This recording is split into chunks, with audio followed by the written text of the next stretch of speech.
Привет, друзья! С вами Дина и канал «Коллекция рецептов». Сезон консервации в самом разгаре. И я продолжаю с вами делиться интересными и проверенными рецептами заготовок, которые делаю для своей семьи. Если помните, в позапрошлом году я делилась с вами рецептом вяленых помидоров по-итальянски. В прошлом году рецептом пикантной вяленой сливы. А сегодня хочу показать, как я готовлю пряный вяленый сладкий перец. У меня 5 килограммов очень спелого, сочного, сладкого перца. Старайтесь выбирать максимально толстокорый, чтобы после сушки в нем хоть что-то осталось, не только одна кожура. Перец необходимо очистить от семян и перегородок и разрезать вдоль на 4 части. Сильно мелко его не нарезайте. После сушки он значительно сократится в размере, поэтому чем толще и сочнее будет перец, тем вкуснее получится заготовка. Тонкокорый перец даже не берите. Вот таким образом я подготовила весь перец. Раскладываем его кожицей вниз на решетке дегидратора или сушилки плотно друг к другу. Если планируете вялить перец в духовке, все точно так же, только на противень. В отличие от вяленых помидоров и слив, перец не надо посыпать ни солью, ни сахаром, а просто плотненько уложить на решетке. У меня 5 килограммов очищенного и нарезанного перца поместились как раз на 7 решетках. Отправляем все решетки с перцем в камеру дегидратора.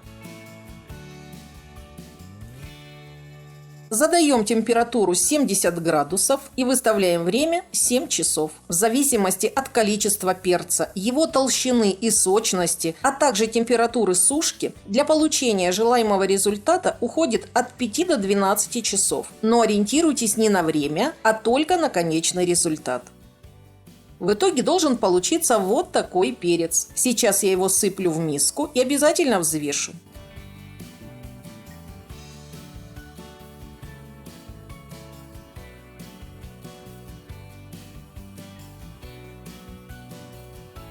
Но для начала необходимо поставить растительное масло на плиту. У меня подсолнечное рафинированное. И пока оно будет нагреваться, разложим перец по баночкам. Хочу показать вам, какой в результате получается перец. Он должен быть мягким, гибким, но не мокрым. И при надавливании не выделять сок, но ни в коем случае не пересушенным. Из 5 килограммов неочищенного перца после удаления семян и сушки у нас получилось 820 граммов вяленого перца. Этого количества перца как раз хватит на 3 полулитровые баночки. На дно каждой банки раскладываем по 2 бутона гвоздики,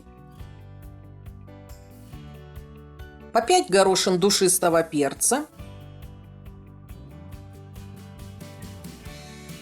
резаный чеснок и колечки острого перца. Количество чеснока и острого перца на ваше усмотрение. На 1/3 заполняем банки вяленым перцем.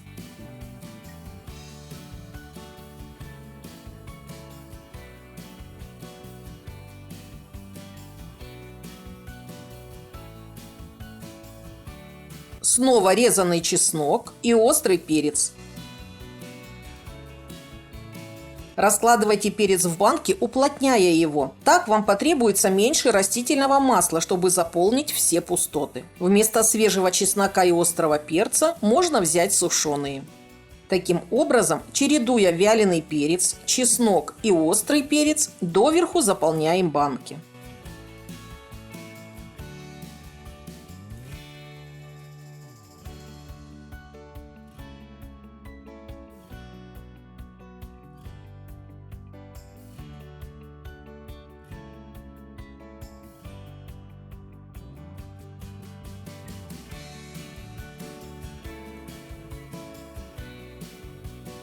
Теперь в каждую баночку всыпаем по пол чайной ложки соли и 1 чайную ложку сахара. Из пряностей добавляем по пол чайной ложки молотого кориандра, по пол чайной ложки молотого кардамона. Если молотого нет, берите по 2 коробочки целого. По пол чайной ложки приправы карри.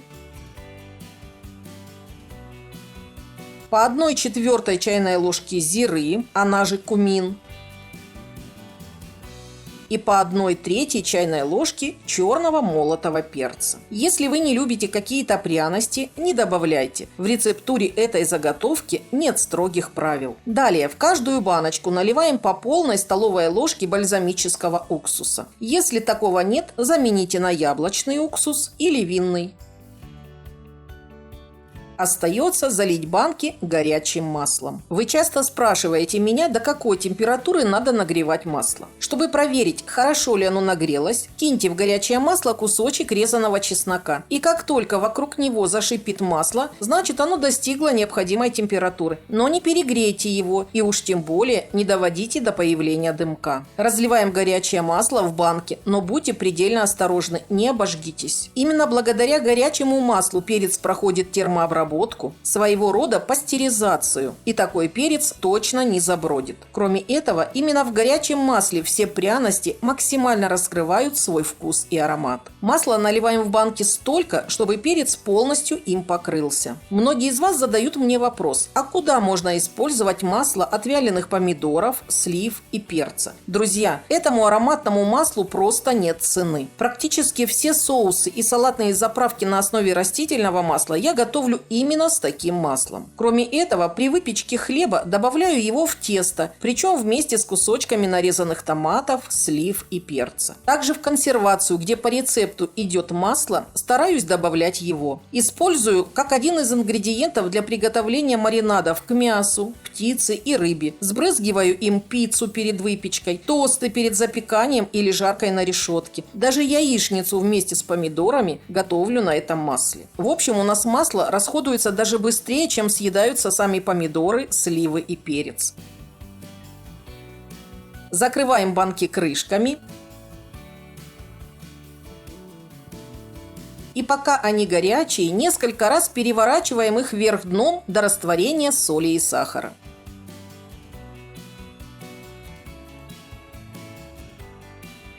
Оставляем их на кухонном столе и только полностью остывшие банки убираем в холодильник, где и храним. При комнатной температуре такая заготовка не хранится.